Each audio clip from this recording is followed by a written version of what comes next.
আপনার নাম কি? আমার নাম মোস্তফা। মোস্তফা। জি। আপনি এখানে বসে আছেন কেন? আমি এখানে বসে রয়েছি, আমার বাড়ি ঘর নাই, চতুর্দিকে বেড়া টেড়া আসি, এখানেই আমি থাকি। এখানেই থাকেন? জি। তো সচরাচর তো এই যে এই টাইপের কোনো গাছ টাছ এখন বর্তমানে বাংলাদেশে দেখা যায় না।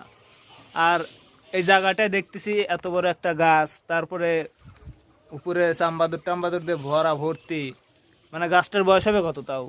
তাও 100, 150, 200 বছর পার? 200 বছর পার।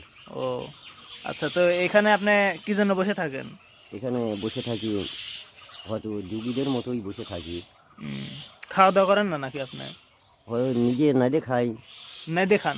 জি, না দেখাই। কোন জায়গায় নাই দেখান? এই বাজারেই না দেখাই। ও নাই দেখাওয়ার জায়গা কোন জায়গা, মানে